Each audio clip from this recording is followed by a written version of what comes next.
Guys, for today's video, siguro this is the start para sa point of view ko. Magkakaroon na ng kahit paano silbi itong aking Maya Landers credit card. Bakit? Well, actually, hindi ko talaga siya ganun ginagamit. And nagagamit ko lang siya kapag napag-isipan namin mag-asawa na pumunta ng Landers at tingnan kung ano yung mga goods na bago na available na pwede namin i-purchase at ilagay dito sa bahay or gamitin or i-consume. So, napaka-rare namin siyang gamitin. So, siguro mga once every quarter, ganun lang kami nagpupunta ng Landers. Ito na nga, may nakita akong promotion ni Maya. This is the first time na nakita ko na may 0% interest promotion na si Maya. Since nagsimula ang credit card ni Maya, wala pa ako nakikitang ganitong promotion. Pag-usapan natin itong bagong promotion ni Maya na 0% interest. Okay ba to? Ito na nga ba talaga ang simula ng pagbibigay nila ng promotion na 0%?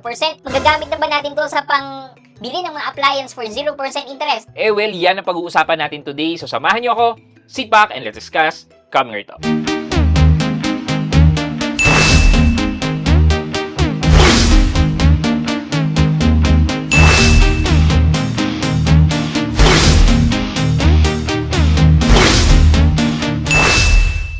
Hi guys, this is Pat and you're in Pat Quintos Review TV. So if you're new to my channel, I do reviews about personal finance na meron ng experience or meron na ako knowledge. Naginawa ko rin ng videos and playlist na makikita nyo dito sa taas at kung bago kayo dito sa channel ko, you may want to consider subscribing to my channel. So guys, tulad nga na nasabi ko sa inyo kanina, mula na nagsimula itong Maya Landers na to, tapos nadagdagan ng Maya Black Credit Card, wala talaga siyang ganung mga promotion na for 0% interest. Eventually, early this year, nagkaroon sila ng Maya Mini Payments. Ito yung kanilang take sa installment para magamit mo ang credit card. Paano nga ba nag-work itong mini payments na to? Well, para siyang gumamit ka ng ibang credit card mo tapos ginamit mo siya as straight transaction and then itatawag mo sa bank na papakonvert mo into installment with an additional interest. So, pwedeng ganung route ang gawin mo. Meron din namang ibang credit card with the likes of East West and BPI na hindi mo na kailangang itawag kasi available na sa app na i-convert mo yung purchases mo into an installment with the same rule din na may additional interest. However, itong mga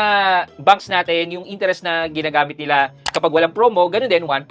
Pero usually, meron din silang promotion yung convert to installment yung purchase nyo, which naglalaro yan ng 0.59%, 0.60%, and if you're lucky enough, makakakuha ka pa ng 0.49%. So, kung ganun ang rate ng interest ang nakuha mo, much better gamitin yung mga ganung credit card kesa dito sa credit card na Maya na 1% ang charge or may effective interest rate na around 1.40%. Ito na nga, meron na siyang 0% interest. And babasahin natin yan, pero don't get your hopes high muna Baka kasi isipin niyo, Uy, may 0% interest na, magagamit na natin to buy appliances. well, sort of, pwede naman, pero basahin muna natin. Okay, so sabi dito, enjoy 0% interest at Landers. At Landers. And iba pa to explain ko sa inyo, may caveat pa to. 0% interest for all Landers purchases. Make your grocery, home appliances, and more instantly more affordable with mini payments. Convert your Landers cashback everywhere credit card purchases into mini payments. Get 0% interest for a 3-month mini payment plan. Single receipt purchase of at least 3,000 at Landers Superstore to qualify. Earn up to 5% cashback for every Landers purchases. And then, terms and condition. Tapos, meron siyang mahabang information about this promo. So, ito siya. Ongoing siya until August 15 siya. Tingnan natin yung eligibility. So, basically, nakalagay dito sa eligibility, kailangan mo lang ng active and good standing credit card ng Maya Landers. And if all is good, ito na.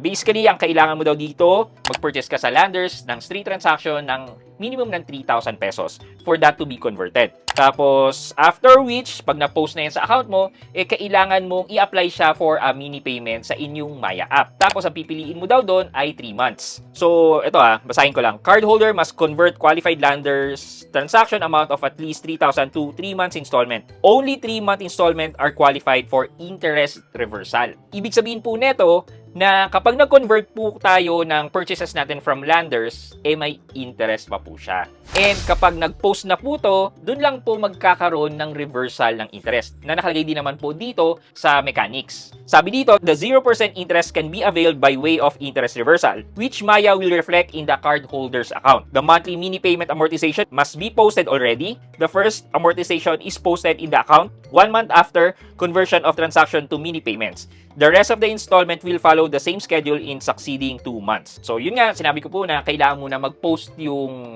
due mo for a mini payment before magkaroon ng reversal. All 3 installment will still include their corresponding interest. So may makikita po talaga tayong interest. Maya will perform the interest reversal for corresponding installment within the first week of the following month. Okay, so actually ginawa ko po siya to show, and luckily po meron po kaming purchase sa Landers recently na maipapakita natin sa inyo. Yun nga lang, may caveat po ako dito or may reservation po ako sa ginagawang process ng 0% interest. Before I share my thoughts about this later, silipin muna natin kung how I was able to convert my Landers purchase to the mini payments ni Maya. So, nandito na po tayo sa Landers cashback credit card natin. Click nyo lang po dito sa ilalim yung history. Once na maklik nyo na po yung history, lalabas na po ito. Wherein makikita yung transaction, statement, and mini payments. Click nyo lang po dito yung convert to mini payments. Basically, yan sabi po sa mechanics, kailangan po minimum ng 3,000 pesos. Kasi kung hindi po siya mag-qualify for 0% interest. So, makikita nyo po dito, may dalawa po akong purchase dito sa Landers. Yung isa worth 350, and I think this is the membership ng Landers na nirenew ko. And then, another which is yung pinang-grocery namin dito worth 6,800. So, dito po, hindi ko po isasama yung 350 because malalagyan po siya ng interest. Kasi nga, minimum ng 3,000. And single receipt lang po kasi ang kailangan. So, ang kukunin lang po natin dito ay itong 6,851. Ito po yung plan. Piliin lang po natin yung 3 months. And makikita po natin dito, merong 1% monthly interest. Na ang total interest po nito ay nasa 208 pesos. Or an effective interest rate nga po na 1.49%.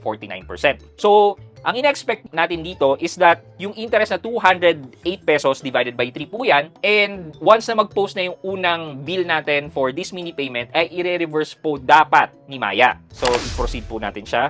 Ayan po, ito yung summary. 2,352.07 po yung monthly. And then, papangalanan lang po natin siya. So, ako po nilagay ko, 0 interest daw. Ayan. So, nakalagay po dito, your mini payment can be canceled or paid off early.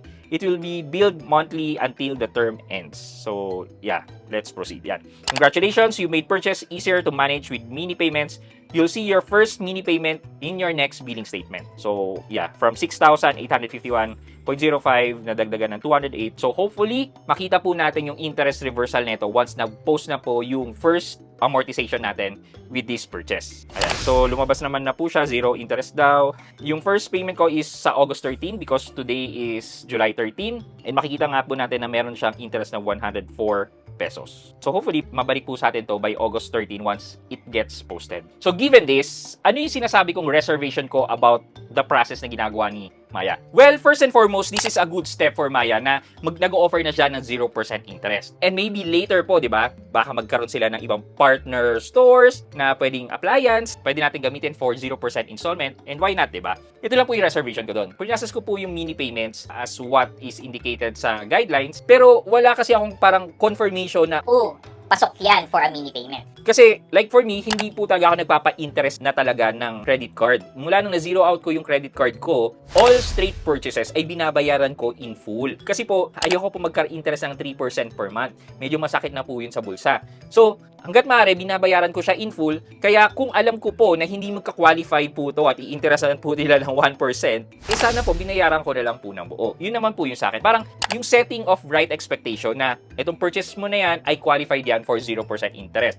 And then when you process it and it gets approved, you're thinking na that's 0% interest. Pero kasi dito sa ginawa kong process, di naman pinapakita na qualified. So parang wait and see pa. Hintayin pa natin yung first bill bago siya dumating, di ba? Medyo sa tingin ko gagawin nilang manual process of checking. Hindi siya ganun ka-automated, di ba? Kung automated yan kasi na-detect na nila na landers, hindi dapat wala ng interest. That's all what I'm saying. Pero yeah, for me, it's not a good implementation. But nakikita ko na it is already the start na pwede na mag-offer si Maya ng 0% installment ngayon at Landers, but maybe Maya Black, di ba? Since Maya Black is for travel, baka mag-partner sila ng mga airlines to get 0% interest din ng mga airline tickets natin, etc. etc. So, hopefully, cross fingers, magkaroon ng additional benefit na 0% itong mga Maya credit cards natin. So, basically, yun lang for today's video. I know hindi po lahat tayo ay mayroong Maya Landers or Maya Black credit card, but I'm sharing this for additional information, lalo na dun sa wala at gustong